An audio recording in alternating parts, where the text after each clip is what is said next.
Wayyoo yaa biyoot baguma salphatte salphina kee irratti waatu na mudate sila namatti hin dhaqini moo qooyi ijji tiyya guuttachuu dadhabde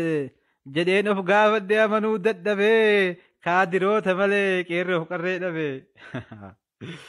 Akkasi salphatte wayyoo yaa shaggire ijoollee Useen Bunee waan jaraa barteere ijoollee Adam Saaddoo waan jaraa garteere. Baradhu waanii keenya nama nuuf ta'uun beekna hin simannu bineensa nyaata obbolaa keenya gujiif wallaggatti qaama keenya dararta lubbuu danuu wareegdee baaf gala dhoowwita maal gochuuf baala dhufte dhakaadhaan nu sossobda nageenya keenya boolistee tiiksite kan soddoota baankiin keessan nun bitu taankiin keessan nun fixu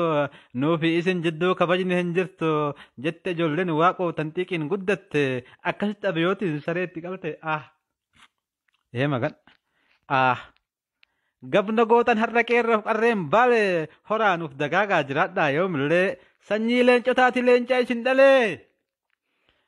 maal akka isin taatan bartee jirti jaleen umriin keessan amaana gootan goonni dhale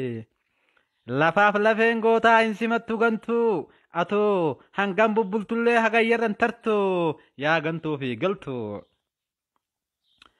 Osoo lubbuun jiran akkatti salphatuun mootummaa taanii uummataan jibbamuun kuni waan fafaati baala jechuun tanaa hubattee sirritti simbaana shaggire. Daseetee guuradhuu tarii goondaritti goondar moo goojjami warra soddaa keeti rabbi akka keetiin naman salphisini osoo lubbuun jiran naman ajeessini. Gadi galoon duruu warra soddaatti galaa akkasi salphatti abiyyoota galgalaa magan. Bada abiyoot bada abiyoot bada abiyoot dhugaa nama rarse atoo haatee jala oromiyaa dhufte mee rabbisiif kadhaa amiin jedhi gurbaa bakka geette hunda kaamiraan dhabini suuraa ka'uu ammoo tosan dagatini tun amaanaadha hojiin kee haa ta'u suuraa qofa ka'uu ummanni si jibbe si arguuf hin ta'u bahaa fi dhihatti kaabaa fi kibbatti haa ajaa'ibu fooliin kee guutuu biyyattiitti haa jibbamu jechi kee tarii dhabatahii rabbisi haa dabarsu innuun barakatu kan haadha hiyyeessaa boochisu afaan gurraan gahee kan soddoota leellisu